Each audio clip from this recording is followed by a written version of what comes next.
warahmatullahi wabarakatuh. Kembali lagi bersama saya, Saryana Putri. Di video kali ini saya akan membagi tahu cara cepat menjawab ujian kompetensi bidan maupun CPNS bidan. Pada part pertama yang saya bawakan adalah bayi baru lahir. Sebelum itu jangan lupa subscribe dulu ya. Terima kasih. Kategori berat badan bayi baru lahir.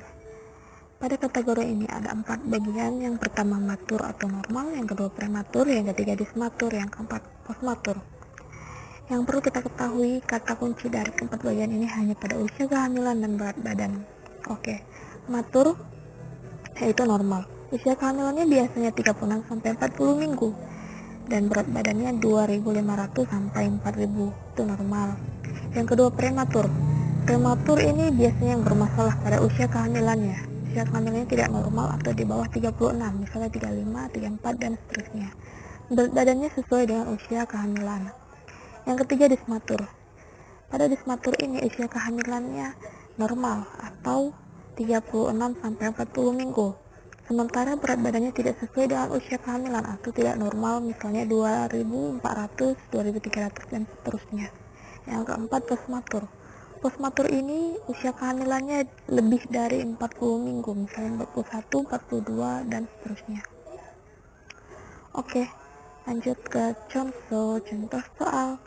Sebelum kita menjawab soal tersebut, terlebih dahulu kita mengetahui trik cara cepat untuk menjawab soal agar mempersingkat waktu. Yang perlu kita ketahui pertama, kita harus melihat question. Jangan membaca soal terlebih dahulu. Yang kita lihat terlebih dahulu adalah question, apa yang diminta. Kemudian kita melihat optionnya. Lalu kita dapat menyimpulkan apa yang harus kita cari dari soal tersebut. Misalnya, apakah diagnosis dari kasus di atas? Yang diminta matur, dismatur, prematur, oh berarti kategori berat badan. Kalau kita sudah tahu yang diminta kategori berat badan, yang perlu kita lihat hanya usia kehamilan dan berat badan. Di sini usia kehamilannya 36 minggu dan berat badannya 2.400. Berarti usia kehamilannya normal, namun berat badannya tidak normal. Jawabannya B, dismatur. Lanjut. Proses kehilangan panas bayi baru lahir. Ada 4 bagian pada proses ini. Yang pertama konduksi, yaitu kontak langsung dengan benda atau permukaan dingin. Ingat kata kuncinya timbangan.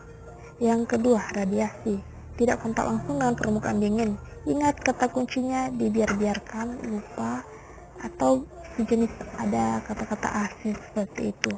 Yang ketiga konveksi. Konveksi ini terpapar oleh udara. Ingat saja kata kuncinya dibiarkan di dekat jendela terbuka, konveksi. Yang keempat evaporasi, yaitu uap cairan ketuban. Ingat saja kata kuncinya tidak langsung dikeringkan atau bercampur mekonium. Konduksi, ingat kata kuncinya timbangan. Radiasi, ingat kata kunci dibiarkan, lupa, ada kata AC. Konveksi, ingat saja kata kuncinya dekat jendela terbuka. Dan evaporasi, ingat kata kuncinya tidak langsung dikeringkan atau bercampur mekonium. Lanjut ke contoh. Oke, kita lihat contoh soal nomor 7. Apakah proses kehilangan panas yang dialami bayi tersebut? Di sini dikatakan 30 menit yang lalu bayi diletakkan di ruangan ber-AC.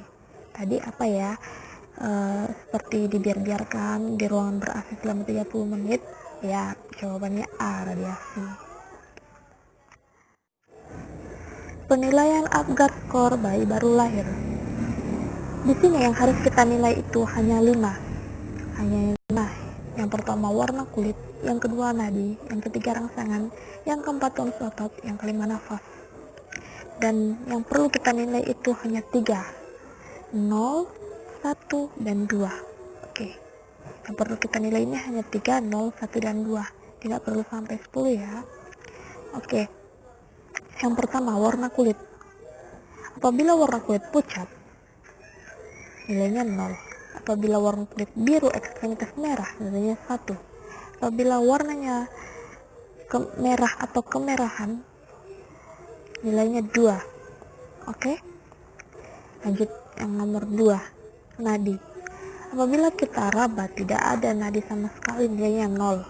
Apabila kita raba nadinya di bawah 100, nilainya 1. Apabila kita raba nadinya di atas 100 atau normal, nilainya 2.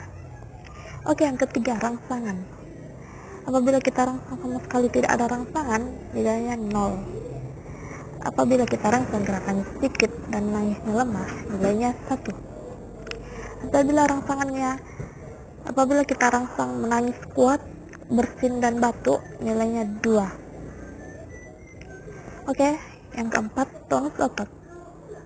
Apabila kita lihat tidak ada sama sekali pergerakan otot, nilainya 0. Apabila tonus ototnya ekstremitas sedikit fleksi, nilainya 1. Apabila tonus otot gerakannya aktif, nilainya 2. Oke, yang kelima, nafas. Apabila kita rasakan tidak ada hembusan nafas, nilainya 0. Apabila nafasnya lemah atau di bawah 40, nilainya 1. Apabila nafasnya teratur atau di atas 40 atau 40 ke atas atau normal, nilainya 2. Oke, jangan lupa ya, yang perlu kita periksa atau yang perlu kita ketahui untuk menilai GARD skor ini hanya 5 bagian, yaitu warna kulit, nadi, rangsangan, tonus otot, dan nafas. Saya beri contoh, misalnya warna kulitnya pucat. Apabila warna kulitnya pucat, nadi tidak ada, rangsangan tidak ada, tonus otot tidak ada, nafas tidak ada, nilai GARD skornya 0. Namun apabila warna kulitnya biru ekstremitas merah, terus nadinya di bawah 100 dan rangsangannya gerakannya sedikit, menangis lemah, kemudian ekstremitasnya sedikit fleksi dan nafasnya lemah atau di bawah 40, nilainya 5. Kenapa 5? Karena 1 ditambah 1 ditambah 1 ditambah 1 ditambah 1 sama dengan 5. Kemudian apabila warna tubuh kemerahan, nadi di atas 100 atau normal, menangis kuat, bersin dan batuk, gerakannya aktif dan nafasnya teratur, nilainya 10 atau bugar. Berarti bayinya normal. Oke, lanjut ke contoh. Oke, kita lihat contoh soal nomor 2. Berapa nilai GARD pada bayi Nyonya W tersebut? Oke, kita hitung sama-sama. Hasil pemeriksaan: nadi 50, nilainya 1. Tonus otot sedikit fleksi, nilainya 1. Gerakan sedikit, nilainya 1. Warna kulit kemerahan dan ekstremitas biru, nilainya 1. Temperatur tidak ada ya. Pernapasan tidak teratur, nilainya 1. Berarti jawabannya A, 5. Oke, lanjut. Asfiksia. Asfiksia ini adalah gangguan pada pernafasan pada bayi.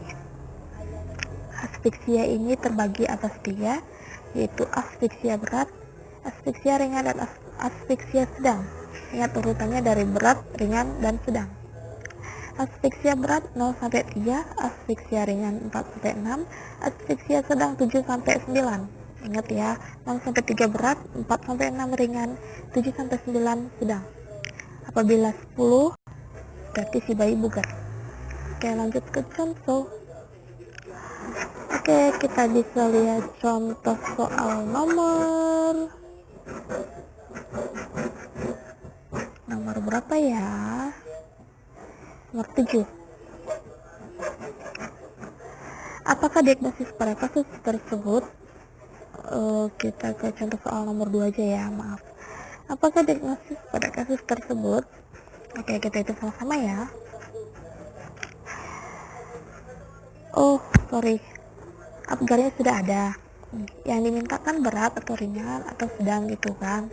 Berarti tadi kan berat 0-3, ringan 4-6, sedang 7-9, 10 bugar.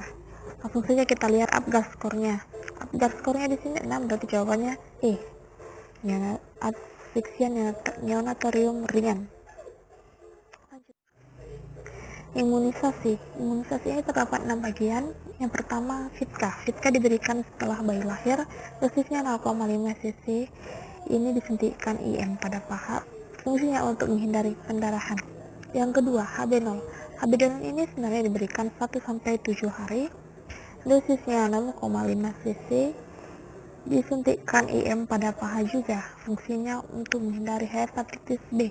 Yang ketiga, BCG ini hanya diberikan pada usia 1 bulan.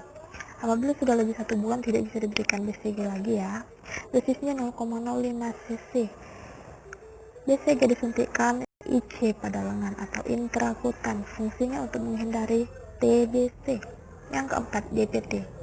DPT ini ada 3 bagian, yaitu DPT 1, DPT 2, dan DPT 3. DPT 1 diberikan pada usia 2 bulan, DPT 2 pada usia 3 bulan, DPT 3 pada usia 4 bulan.